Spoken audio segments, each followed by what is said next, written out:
Welcome back to the Created Economy. It's our weekly news show on everything happening in the creator economy. We bring you a roundup of the latest news, commentary, interviews, and deep dives on key topics in the creator economy itself and all the players involved. We do go live on Wednesdays at 3 p.m. Mountain Time, and you can find out more over at created.show, the official show page. In case you're listening, we do stream on Facebook, YouTube, Twitch, Clubhouse, and Twitter Spaces simultaneously. So pick your poison, whatever's best for you. We encourage you to pick that channel and get over there. We do run this show in an interactive manner, so you have the opportunity to participate a number of different times throughout the recording. So feel free to raise your hand, send us comments and DMs, and we'll try to bring you up as best we can.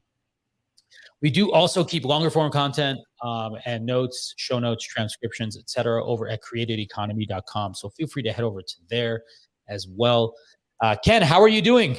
I'm good. You know, every time I hear that, I see that countdown and that music, it feels super dramatic, right? And it's like, I'm like, wow, like this is like we need something like a breaking news. Like, you have that weird dream, like where you hear the countdown music and you're like, oh my God, I'm supposed to be on the show. Yeah, it's very triggering. Right? It's like, oh my God, what's going on? But it's good. And by the way, I'm going to I have something to tell you, and I want to get it off my chest right now. I mean, like, congratulations on having your company Zealous be named one of the top 5 startups to watch in Colorado, right? This year. You know, that's amazing. Much. I appreciate that. And, you know, it has been a hard bit of effort. Peter and I have been hard at work at trying to, you know, sort out everything that we need to sort out. But we're making good progress. We will be running the entire show, by the way, on Zealous soon.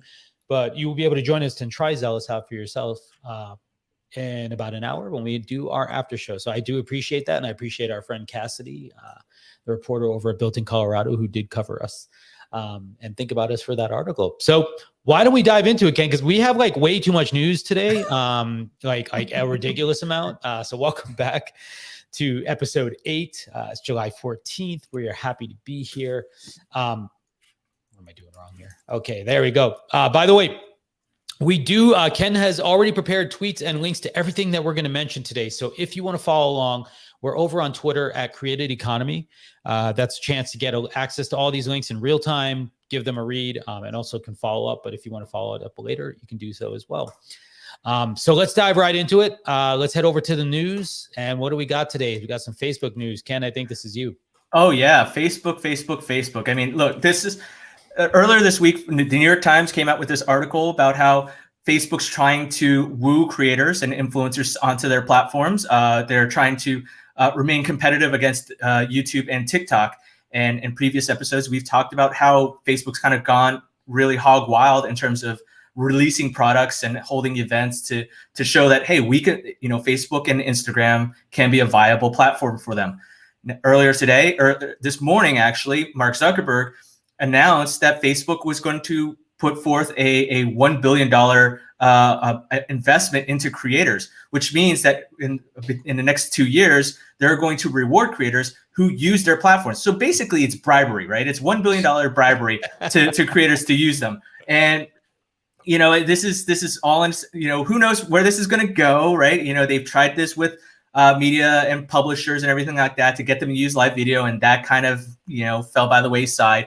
Now they're trying to get creators to do this, and this is not just for any specific type of creator. This is a general audience of creators, right? And it's specific things. No, because it sounds like a lot of money. It's $1 billion, obviously, so it's not a trivial amount of money, but it's $500 million a year. There's a lot of people on Facebook, right? So that's going to get spread out pretty widely, my guess, pretty quickly. But this is pocket change for Facebook. When you think about how much other companies have spent, like somebody actually pointed out on Twitter right after this announcement happened that YouTube in just 3 years paid out $30 billion, right? So compare, like, Facebook has this huge market cap, a lot of money on hand, and they're putting in $1 billion right now. I think this is kind of like the starting point for Zuckerberg for everything. $1 billion for education, $1 billion for whatever, and $1 billion for creators. You know, it's a good starting point for Facebook, but they clearly have a long way to go. Yep. I just realized, Ken, did I? All right. Well, I'll let you do your Clubhouse news, and I need to check something. What? All right. So next up, we will see how this plays out, but the wars are on for sure, right? We do have some Clubhouse news, so I think this is yours. Absolutely. So now we're talking about Clubhouse, which you basically ruined at the start of the show. Thank you very much, Greg. No one heard that part. But so here are two exciting things that are coming. So in the battle for social audio supremacy, I'm not actually sure if that's a thing, but I'm going to make it a thing. You're going to now have exclusive shows on Clubhouse, and this is basically like exclusive podcasts. And it's not surprising to see these type of special deals being made. Twitter has the NFL. Now Clubhouse has TED Talks. So you're going to see TED Chats. Actually, these are more like rooms that are dedicated around TED Talks that are going to be available on Clubhouse. But I think what everyone really wants, and it was probably not really a surprise, is that now you can slide into people's DMs, direct messages on Clubhouse without having to go elsewhere, right? So previously, when Clubhouse launched, if Greg, you're someone that's hosted rooms on Clubhouse, if people wanted to message you, they'd have to go to your Twitter or Instagram or somewhere else, right? Now, that they Clubhouse has cut through all the bull, and now you're able to just ping people directly. So those that are on Clubhouse now listening to us, if they want to ask us any questions, or have something to say, and they're not able to come on stage, they could just ping you or I and get their message across. Well, we'll see. It'll be interesting. I've used it. I'm not blown away, but I guess it's there. I guess I'm just now used to doing DMs. I guess it's better that it is there, but who knows, right? We'll see how this works out in the long run. There was some Substack news as well. I don't really know why people are so blown away by this, actually, to be frank. But Substack is basically offering a free mini course. I think it's like 6 lessons or something like that to teach, new and early Substack users how to basically get to their first $1,000. Can they actually get you to your first $1,000? I doubt it. I don't think the program is going to yield directly this result. There are best practices, but I still believe that, we have not fully unlocked the TAM of the sort of creator economy, and especially the fan economy. And so I just don't think there's an infinite number of dollars to keep spreading and cutting for everyone to be generating $1,000 quite yet. Certainly not for newsletters. So I think there's a huge discovery ramp here, but a lot of people are excited to see it. I guess, they're looking for ways to differentiate. They're looking for ways to sort of drive through. And I guess, considering with review and what's the thing, Bulletin that Facebook has now? Bulletin, yep. Yeah, right. I guess, they're looking for ways. Now, look, I'm happy that they're doing this. They also have a fund where they do invest in creators. So they're experimenting, and I appreciate that. And I think that's great. But a course on how to get to your first 1,000. Okay, cool. Like, I guess, sure. Why not? I'm not really sure like that because you have a course means you actually get people to their first $1,000 in any meaningful time frame. Yeah, no, I think that's definitely a very complex situation because it's more about the content, right? It's like, but I think it's helpful for Substack to have these type of tutorials so to get people acclimated to what you can do and how creative you can be on a platform, as opposed to, it seems pretty straightforward. It's like, oh, here's how you do an email newsletter, right? The interface, the features are pretty standard. And basically at the end of the day, it all comes to what's in your mind that you want to get across and what is your angle, what is your perspective. But I think, if you're trying to make it a business, I think Substack's like, hey, we're not just going to be like a MailChimp or vertical response or anything like that, where you can just easily create stuff. There's an art form to this, and they want to level it up a bit. But I agree.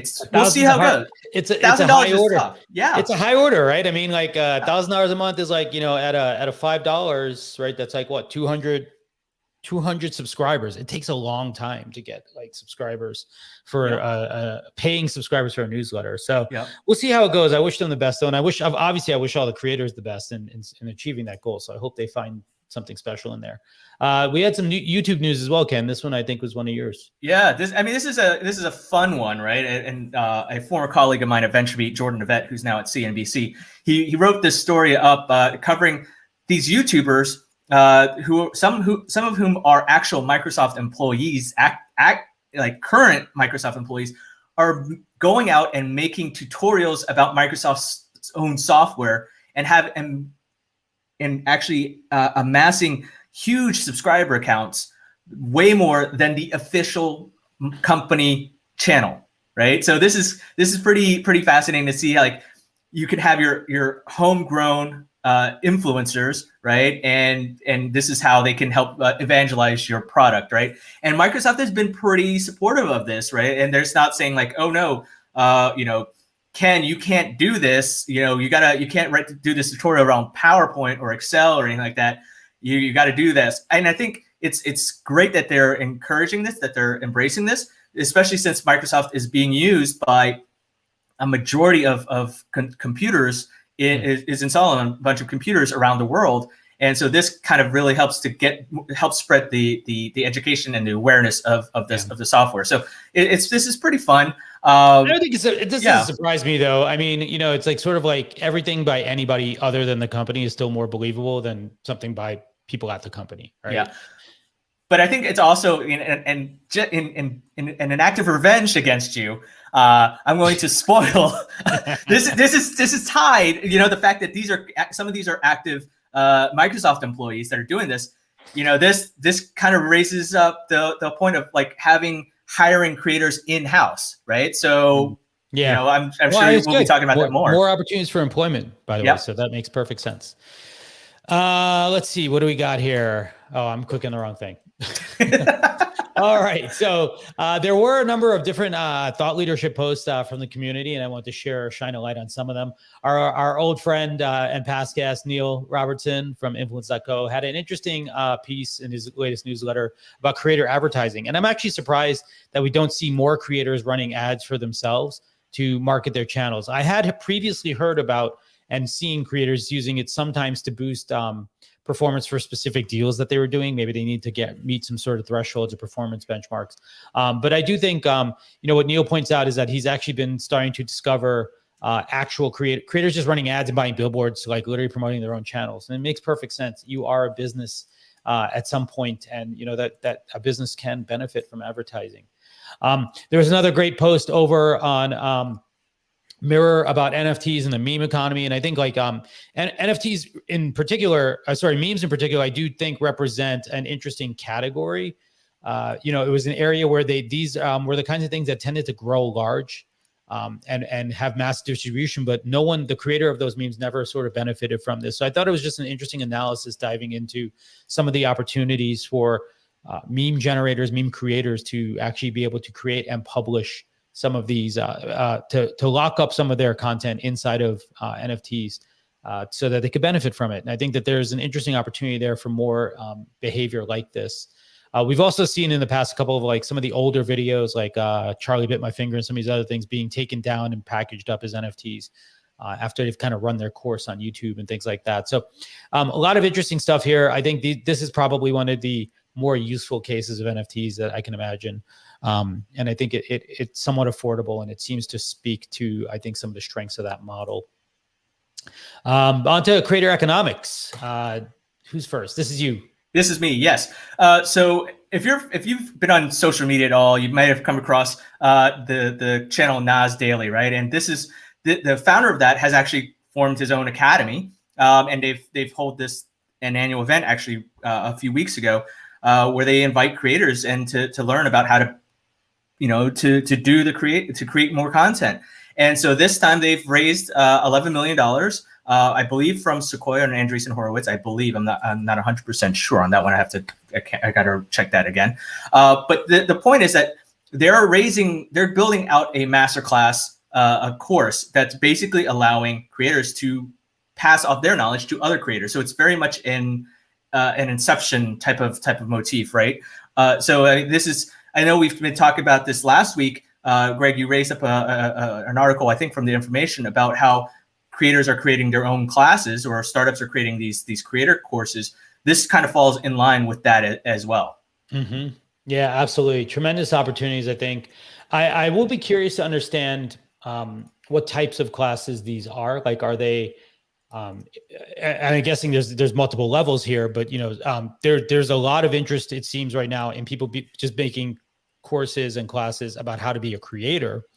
And then, of course, there's the expertise from your own domain. So it will be very interesting to see what kinds of classes do come out of this ecosystem. Amazing, though. It's a lot of money. This one, I think, is yours as well, Ken. Absolutely. And I think this is the last one for me, and then the last two are yours.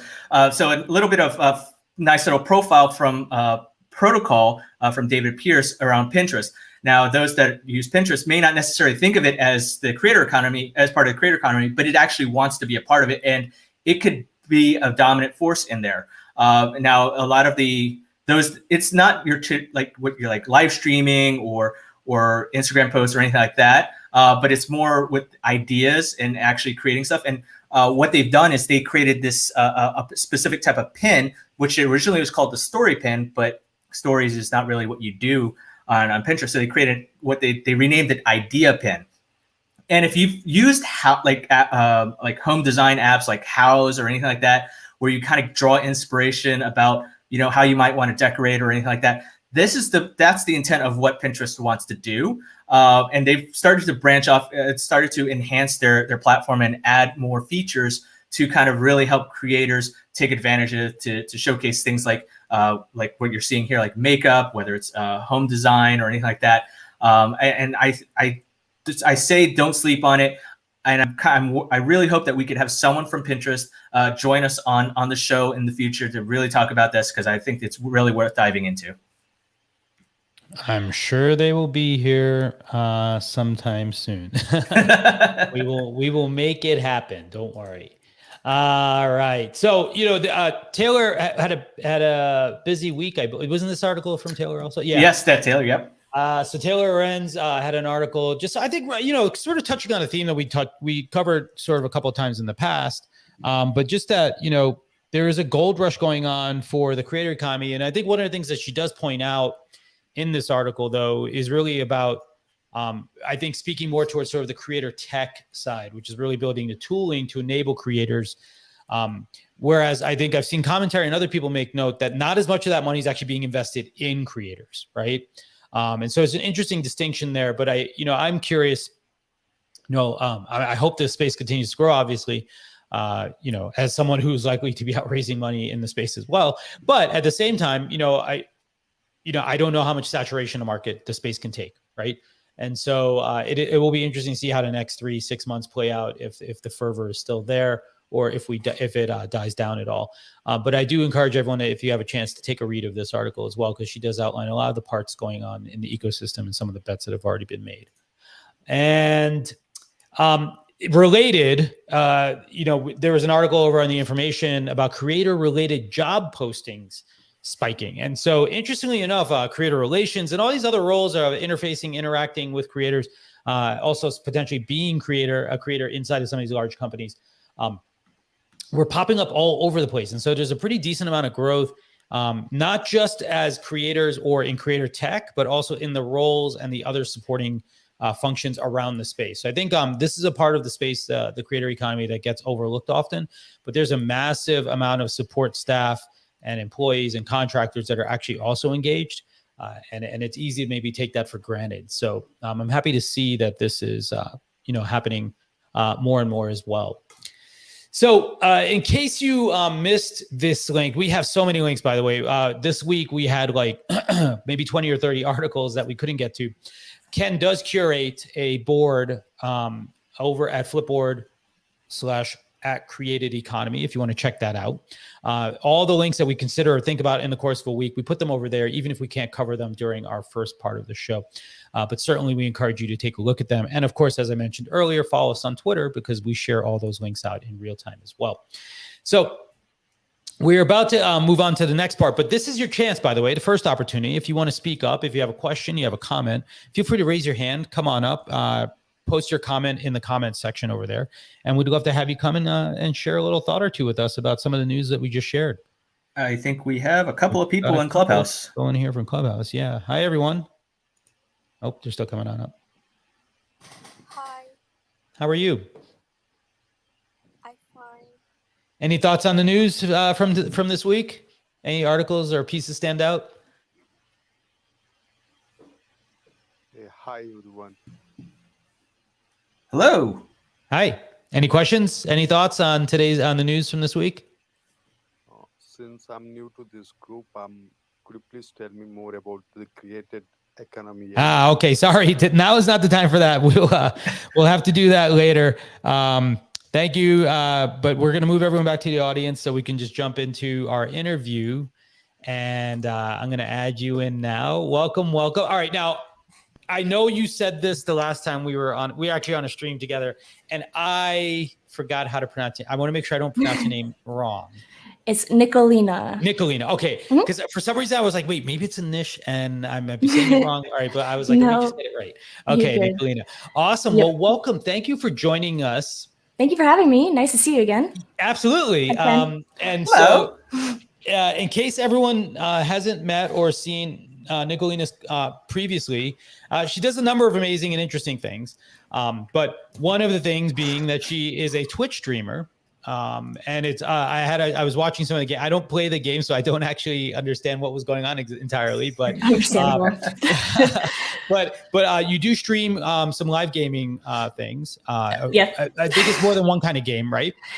I pretty much do one game. Oh, really? Yeah. Which game is it? Hearthstone, and Hearthstone has kind of like sub genres or like little sub games divided in it. So right now I play Battlegrounds, which is quite different from like the main game. But that was why, like, I used saw to you play were the main close game to somebody the whole time, like a one-off kind of thing, right? But also you are the holder of your own Rally creator coin, the Moon coin. Yep. And there's a lot of things that I'd love to chat about with you, but here's what I'm going to do. I'm going to give Ken a chance to first get the first question. Okie doke. All right. So where to start? All right. So can you, Nicholena? So I watched your I've been browsing through your videos on YouTube and on Twitch, and I think it's just the way you come across and explain how to play Hearthstone Battleground and everything like that. I was like, oh my God, it was so captivating. Oh, thank you. How did you come across, decide to kind of really focus, to set up your stream around that? And, there's other people that have kind of done other things on Twitch and on YouTube in terms of streaming. But how did you get your start in terms of that type of content? And like, what have you learned about it that other creators can take away from it? Just real quick, do you mean specifically like educational content? Yeah, I think more. Well, just in general, like because I think when you're playing a game, like you watch on Twitch, there's plenty of people that can play a game, and you watch them run around and either do strategy, shoot people, whatever. But you're taking it at a different level. You're not only showing education, like, oh, here's how you do this, how you play this game. You're allowing people to watch you do it, which is what the fundamentals of Twitch is. But like, how did you come across, like, this is what your audience really cares about? Okay, so when I first started streaming, I did start with Hearthstone, but I definitely just did the like go live, play the game, get a high rank type of thing, and interact with chat, and that was pretty much the limit. But I switched to Battlegrounds, and it was a new game, a new mode within Hearthstone when it came out, and that's like immediately when I started playing it, like the day that it was released. And it took a while to learn the game, right? And so everybody was kind of learning together and all that. And once it got to stream it right away, or did you just play kind of first? No, I just jumped right in, stream it. No clue what I was doing. Nice. I had played like some other similar games in the genre, like the League of Legends Teamfight Tactics one is pretty similar, and there's a Dota one as well. And then Hearthstone kind of came out with their own version of that, basically.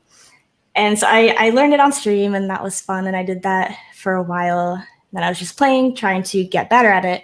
But after a certain point, I realized that I wanted to grow my YouTube channel more. And I started like looking around at, other creators' videos and stuff. And I realized that there was a huge lack of tutorial type content. Like there's basically none. And there still isn't a lot. It's like mainly myself and another creator that make this kind of video.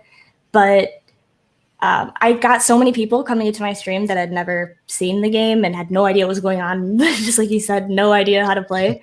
And that really wanted more specific advice on different strategies. So I felt like that was some like a need that I could try to help fulfill. Yeah. You mentioned you're on YouTube and Twitch. Are you, and you're a full-time creator, right? Like, one of the things I think, we want to have more creators like you on, and part of that I think is just giving an insight into like what a day in the life looks like, right? Like how much do you stream per week? Yeah. What do you do when you're not streaming, right? Like what is all that other time? Sure. And I know there's some people who are like always on, but there's a Yeah. lot of people who are like very scheduled. So Yeah. what happens in the other time? Oh man, well, there's definitely a lot of different types of streamers, like you said. Personally, for me, I'm absolutely horrible at keeping a set schedule. I think that streaming is really tied into personality and, your mental health status, I guess, to phrase it that way. And what works for one person doesn't necessarily work for everybody. And, the reason I left my 9-to-5 job was honestly partly because I'm not the type of person that works well under those conditions. Like, you have to work now and this is exactly what you have to do. So I just don't feel very driven or happy unless I'm feeling that way. And I think for streamers, extra important because you want your audience to see you happy and, positive and outgoing. And every day you can't be like that at 9 a.m. like on the dot. At least I can't. Yeah. And I'm also a terrible actor, so I can't. I'm not good at like. It does feel like it can be highly performative for some people, right? Yeah. So my stream personality, I like to be really honest, and but I also don't like to be mad. And playing games can get pretty tilting sometimes. If there's randomness involved, like there is in Hearthstone, but so it varies by the month. Like I think the most amount of hours I streamed in a month was like 300 hours. 300. Yeah, but that was a lot. And then I have months where I stream not even 100. And that's something that I want to work on myself because it just has to do with inconsistency and like real life and my moods and what's going on. But definitely something that I need to work on, trying to stick to more of a schedule. But I guess when I'm not streaming, I mean, taking care of real life stuff, like, whatever, appointments or phone calls or other things. I also play a lot of the game in my downtime too, because it's sort of a thing where if you don't play every day, you kind of get out of the loop, get out of practice. Gotcha. And then I feel like that sometimes. And sometimes you just want to try things out that you might not want to do on stream. So I play a lot. And then, I also consume a lot of other content. I'm not streaming, hang out with my cats, read, that kind of thing. And then do you work with brands as well, or do you do merch? Like what's your, I know you're multi-skew in many ways, like in the way you generate your revenue. Can you tell us a little bit more just about like, what's that picture? And how did you, much like Ken's question, I guess, how do you discover the right thing for you before before you do it, right? Like, I guess you develop a nose to some degree. I think it's really hard. And I, still figuring that out probably like every day. What do I want to do? What do I want to do with my life and my stream and my content? I'm a person with a ton of ideas. So I'm definitely like the jack of all trades, master of none kind of person where I like always want to try something. And, I figure out if I like it that way. And if I do, I continue with it. If I don't, I'm also really obsessive. So when I pick something, I'll just kind of like go really hard on that thing.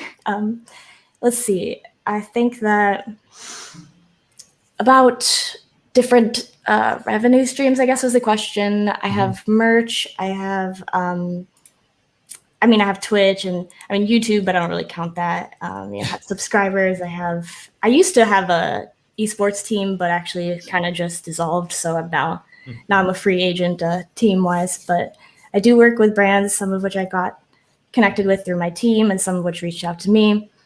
I worked with public.com a couple months ago doing like they do fractional investing Yeah. on app, and that was super interesting. I've worked with Verizon. I've worked with Uber Eats. Some And when other you cool do that ones. work, is it integrated kind of into the content itself somehow, or is it just producing things separately? It Or some combo? depends. Like, it depends on really what the brand wants, right? Mhm. So they usually will give you what they have a specific, very specific thing every time that they want, and you get like a deliverables sheet with, you know, these are the points you need to hit, and these are exactly what we want you to do. So it might be like, we want a Twitter post at this time of day. It has to include this hashtag or whatnot. Like, and when you play a sponsored game, it's a certain amount of hours at a certain time, a certain amount of shout outs and that kind of thing.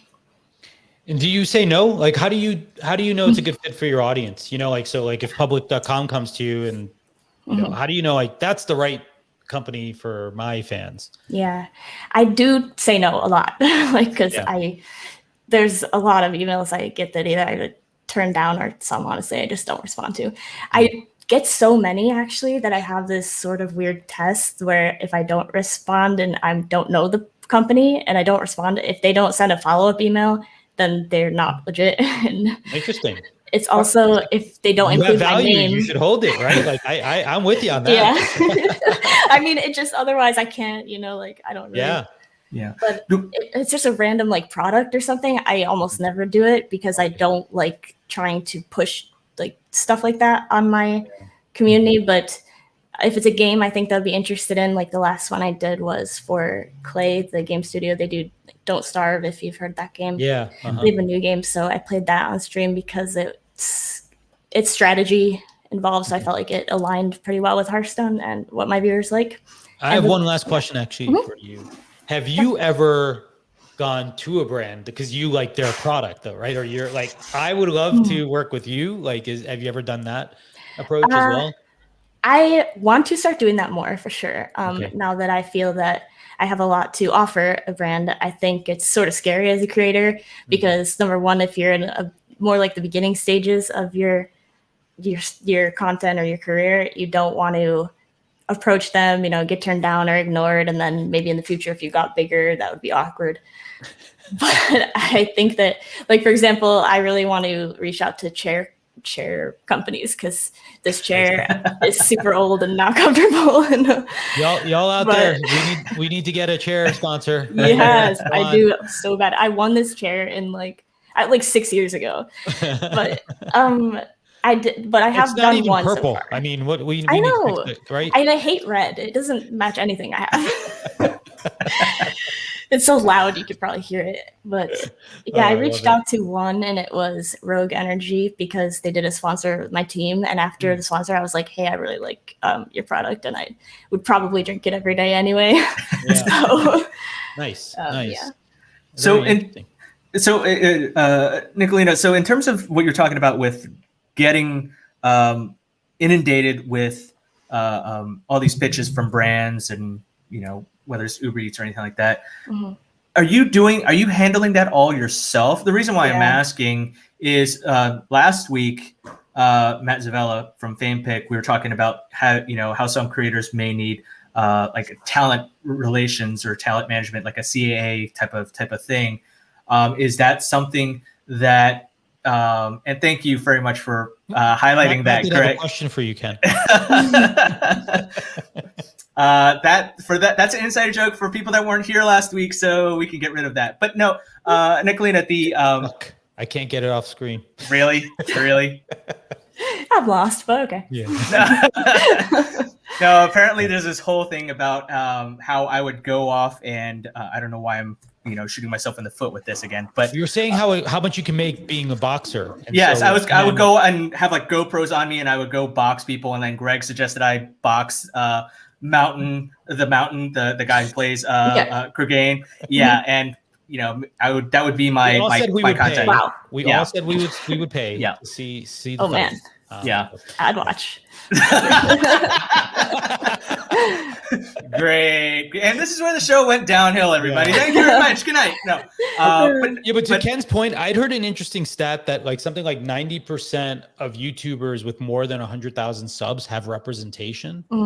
And you know, I think there is this interesting middle ground to Ken's question, I think, right? Like where around like after you go past that hobby stage to sort of being full-time, like it's your career, we don't always have like employees, but we have a team, right? We have like a lot of people around us that are helping. And so, yeah, how do you get scale, I guess, as a creator now, you know, like going full-time, like what are your hacks or techniques for scaling yourself?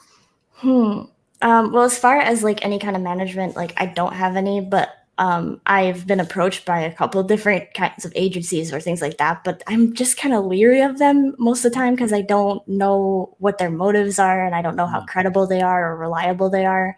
So it's sort of hard because a lot of times as a creator, especially when you're in the starting to mid stages, you don't make a lot of money, right? It's not like super lucrative when you first start out. In even like mid-sized creators, it can be sort of tough, especially if you have other things like student loans and whatever bills you have. Yeah. So agencies typically want like 30%. And from my perspective, I was always just like, I'll take the extra, 10 minutes every couple of days or to field the emails myself. And it's not really worth giving someone else 30%. So I think that their fees are often just too high and they usually don't bring that much to you because I've had an agent for like short periods of time and then I usually just like leave because they didn't really help me at all, to be honest.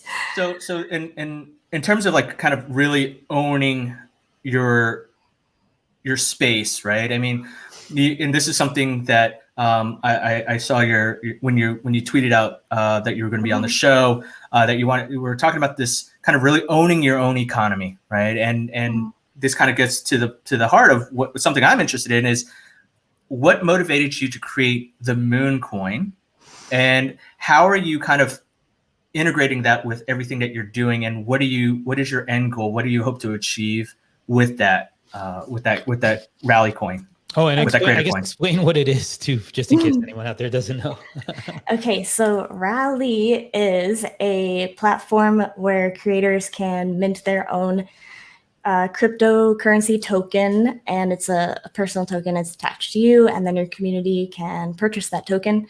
And Rally has different ways, which they're still adding and working on different integrations and uses for that. But they can redeem it for different perks or rewards or events or like products, really. And pretty much the possibilities are kind of limitless there. But I was actually in the first initial 10 creators, Twitch streamers, we were all that Rally approached to start the project. And it was because I had worked with them previously on a Twitch extension that was like a collectible streamer-based card game where viewers could get the cards and then trade with each other below the stream. And so they reached out to me and they're like, hey, we have this product and or this project that we're starting. At the time, I didn't know anything about crypto pretty much. I was like, of course I knew that it existed, but I didn't own any. I wasn't into it at all. But I was just like, I really liked Rally from working with them before. So I was like, yeah, sure, I'll be in. You can count me in. And then at first, I honestly had no plans for it. And I didn't know what would happen with it. And I didn't know if it was going to be how much of a thing it was going to be. But then, it started getting bigger, more features were added to the platform. And my coin started just doing really well. And I was like, oh, wow, I should probably provide some value here for this coin. Right. So I started racking my brain to try to think of things that I could do to make the coin have value, because I saw that it had a lot of potential. I finally realized. And okay, wait. Did I answer the question? Yeah. Well, it's like, how do you integrate that with everything that you're doing? Right. Okay. So there's always been things that my community wanted me to do that I was never I didn't have the time to, or I didn't see where it would benefit the growth of the channel, like certain things like holding tournaments and things like that. That's a lot of effort. Not gonna lie, gonna be upfront about it, but that's a lot of effort and time. By the way, your coin is killing it. It's $9. Yeah. Like, Yeah, we're doing really well. Look at the rewards too. if folks don't know how Rally works, let me just add a little note here for Nicholena, because she's doing amazingly well, actually. Thank you. So her coin it's about $9.28. That's like the US kind of price to buy one. But more importantly is the way Rally works is actually the community gets a distribution every week on all this activity and trading. And because Nicholena is actually creating these good incentives and people are actually buying these coins and using them, you see this little number over here, this 26.6K. That's what's going to get distributed out to the members that hold these coins. Yep. Every this week, basically, it's like $15,000 being distributed to these folks. Yeah, every Saturday. So it should probably be over 15,000 by the time we get to Saturday, because it accrues hourly, and the amount that you receive is based on the percentage of the coin that you hold. So people that hold more of the coin are going to get more Rally.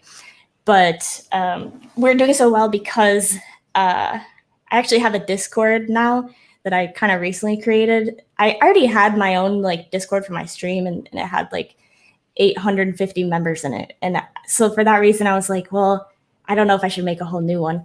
But then I figured if I'm going to put a lot more time and effort into the coin, which I am and have been doing and plan to continue to do, I didn't want to bog down the people that might not be interested.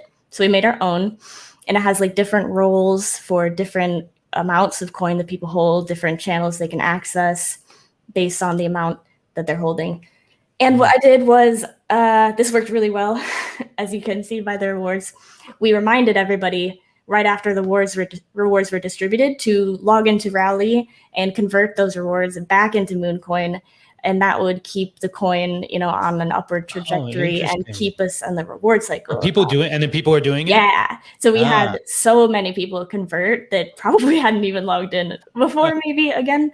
But I think the simple reminder was super impactful. Really helped. So, but I know. Can you explain really quickly, Nicholena, how these work? Like, so I bought this. How you're using the tiers in your campaigns. Yeah, so I think it hasn't been used too much. Also, you can also, in my Discord, just use a Discord command to do it. So I've had a lot of people just do it through Discord. So it's a little bit easier than going onto the site. You can it's like !coin, donate, and then you put like 5 if you want to donate a sub or buy yourself a sub or buy one for someone else on Twitch. And they do that while I'm live or not live. I've had both. And, what happened there? Someone sold 260. But that's the thing that happens. Don't ever look at the charts. It'll get No, it's also related to Rally too, right? So it's each chart goes up and down, not really related to the coin. But I figured that it might happen that some people might see that the coin is on like an upward path, and if they've been holding onto it for a while, might get rid of it. Kind of anticipated that, yeah. But it's okay. Yeah, look at your fans. That's a huge one. Back in. Yes, exactly. So that is awesome. But now also that we're on the rewards, it could be sometimes random people coming in as well. And we'll have to see how that works out, because when that happens, they end up just selling it. But I think that we have enough of a buffer zone this time that we will not be hurt too much by random people trying to influence it, which did happen to me, in the past before I didn't really understand it. So I had like a sort of a hiccup during the growth of it, where some people just dumped massive amounts of it that were like speculating. Early on in all coins, guys, mine had done that also. It had gotten up to about $10, and then it was just all these day traders just came in and were like, it. Mine was like $16. It took me almost 2 months to get back to earning. Same. Maybe even longer, because we have to wait for the balance to equal out. It's such a pain in the butt. But anyway, so then since it's not directly integrated to Twitch, you can't actually like really buy a Twitch subscription right through Rally. So then I just go in and gift the sub to them on Twitch when I see the redemption. Gotcha. And just to switch channels or modes a bit. I'm curious, we cover a lot of we cover a lot of news in the creator economy, and we cover a lot of tools in the creator economy. I guess we're always curious, like you as a creator, hearing all of these startups and all these companies, putting together tools and solutions, et cetera. Like, one, how does it feel, I guess, as a creator? It feels like, how do you feel about all this activity kind of around your industry? And are there any tools or services that kind of stand out to you, or areas maybe that you think people should be focusing on because you need more help in? Well, I was listening to the articles that you guys were talking about at the beginning of the stream, and I feel a couple different ways about it, I guess. Number one, I'm not following that kind of thing very closely. Not really at all, to be honest, because what it feels like to me sometimes is that companies really want to ride a wave, right? And they didn't create the wave and they don't really want to do anything. I think one of you guys mentioned that a lot of this money probably isn't going to actual creators. It's going to people creating tools for creators, which that's cool, but a lot of the investment, yeah, for sure. That's cool and all, but we have already a lot of tools. And I think that there's a lot of these things are probably just not going to end up doing anything or being useful or replacing any tools that we already have as creators. And it just makes me hesitant to put too much into any really new thing. I mean, I'm with Rally, but that's just a super new field, right? It's not another video editing platform. I don't think anybody needs that kind of thing, or another video sharing platform. I honestly really want to have less platform. There's too many. I don't want to make a TikTok and a YouTube and a Instagram and a Twitter and a Twitch. I already have those 5 things. I don't want to add a 6th platform ever. It's already so much work. What I mean? What would be what would be a differentiator, right? You're talking about I think for someone who's on social media, it's like, oh, why do I need to do TikTok and Instagram and Twitter and I want to stick with mine and be done with it, right? Or why, I'm a photographer, so why do I have to post onto Flickr? Why do I have to post on Instagram? Right. Why do I have to post on all these other things? But when you look at it, it's what is as a creator, Nicholena, what would a differentiator be for you? To join a new platform? To join a new platform. I mean, I would imagine it would be whatever cut you might get from it, or they might take from it, right? For example, that wouldn't be. So you're saying nope. if a streaming platform came in and said we're only taking 20% versus, I believe Twitch is 30? 50%. That would not be that big a key differentiator. I wouldn't care about that at all, because I have a different contract with Twitch. It's probably different for someone, but they're not taking 50% from me. Right. So I guess that's not a factor, because at this point for me, when I'm a mid-sized creator, I guess it's really more about potential audience growth. So I don't think I would go to any new platform unless there was real and clear potential for them to bring more of an audience to me. The only thing I want is to expand my community. And that's really the only thing I'm interested in. And most of the time, new platforms just don't have that. They don't have a built-in audience already there, and you're supposed to bring your viewers to them. That's so beneficial for them, and it doesn't really do anything for you, to be honest. So these creator funds, so what we're talking about earlier, Facebook investing $1 billion, not investing. Well, they say they'll pay out $1 billion to creators to use their platform, to use their product. That wouldn't be necessarily an incentive for you. That, as you pointed out, that's more of an incentive for you to bring your audience to them. Yeah. And I think they already did this 1 or 2 years ago. For gaming too, right? For gaming in particular, they tried this. I got offered a contract with Facebook, and I did not take it, even though it was more than I was making off Twitch. However, it just such a steep decline in viewership. You're basically canceling your growth if you take that contract. I think it's just a bad decision for everybody. Yeah, I think, especially because their platform is, from all accounts, not very well developed. Yeah. So I think it'd be a mistake for any creator to move over to Facebook. Unless you're getting millions of dollars, okay, then you have a different consideration there. But for the amount that they're going to offer most people, it's not. Well, I guess Mixer was this interesting experiment where they, same thing. It was just more throwing money at the problem, but they didn't necessarily have the audience, right? Right, exactly. They're paying the creators to take a hit, basically. Right. And you have to decide if your content creation is a short-term thing, and then maybe you want to take this contract, then stop. Yeah. But other than that, I don't. So think it's good. where do you need help?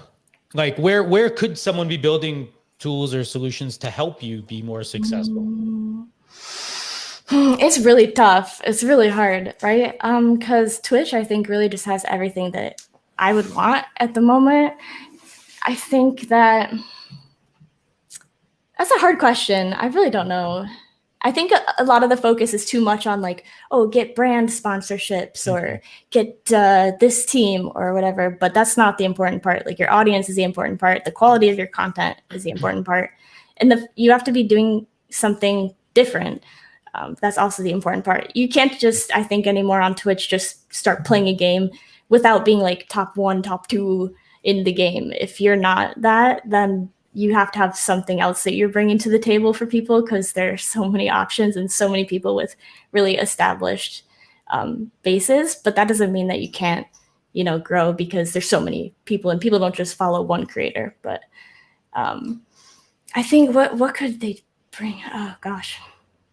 Oh, I'm sure you'll think of things. I was just hearing you. My guess Exposure tends to be just things to help you scale as a person, right? Yeah. Like take away some of the mundane tasks, take away, If make it easier for you to be successful in the tasks you do have to do. Not in the game or not in the stream part, but just like. I guess, we're all becoming businesses to some degree, and there's just a lot of pieces, in that process, right? Which I personally don't want to have to do either. Yeah. I think that if Facebook wanted me to come on, and if they said like, hey, we'll put you on like the front page of Facebook and, millions of people will see you, then I would be like, yeah, that sounds good. You know what I mean? Yeah. I think that would be valuable. Yeah, sure. Yeah. So But is that necessarily that wouldn't obviously be, even that would be just more like bribery to a certain degree, right? I mean, it's like, oh, what's up? And I use that in this case. When I used it earlier, I meant it as more like snark, but this time it's more. I don't mean it as negative, but it's like, we're Nicholena. Yeah, we'll put you on at the top of everyone's news feed.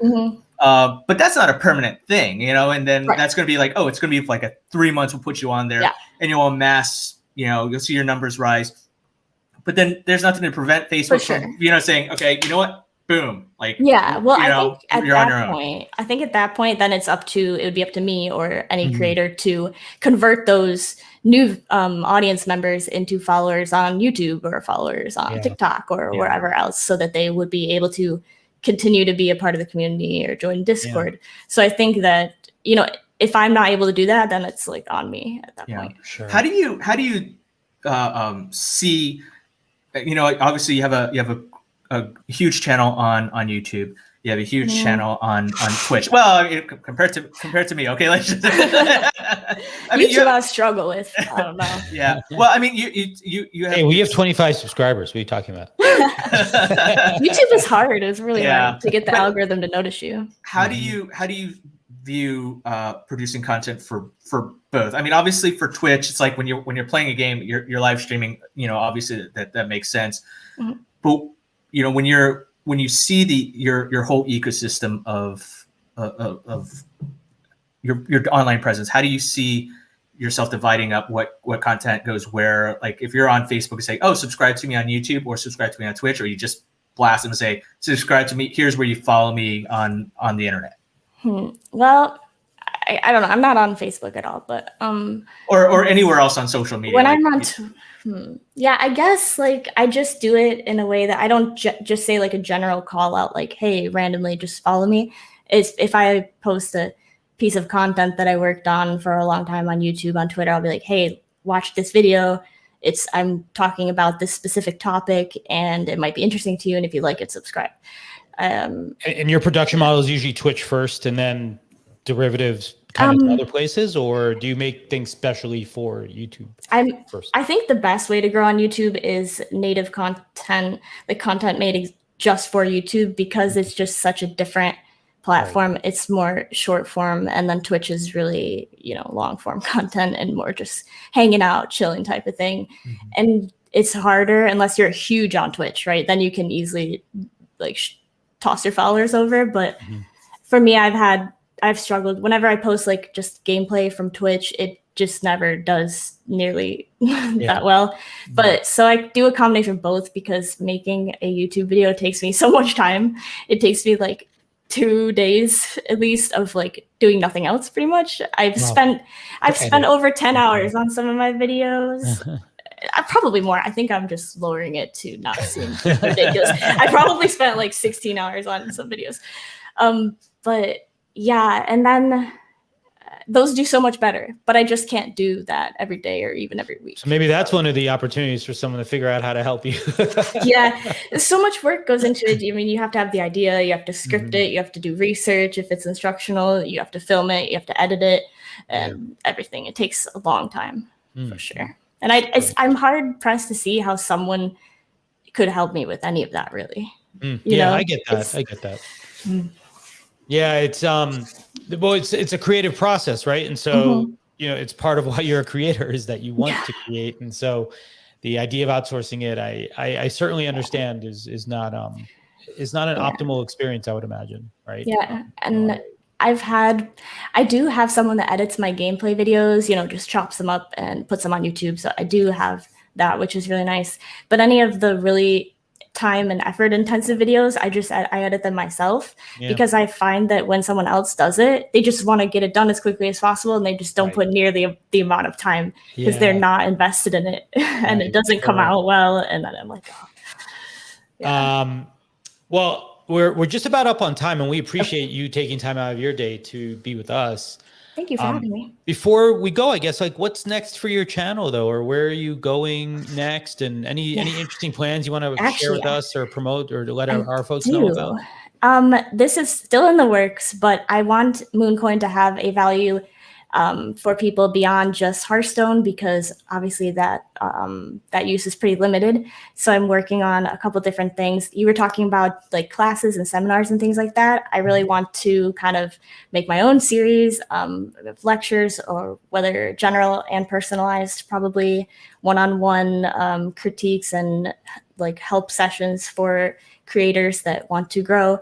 And I'm also working on producing my own music, and also gathering other musicians that want to make their music available for other creators to use outside of DMCA stuff, that I'm going to tie in with Mooncoin, whether or not that's like a one-time access fee or a monthly thing or a holder benefit. I'm not sure yet, but I'm working on that project, and I'm super excited about that, because I always loved music, and I think it's going to be really fun.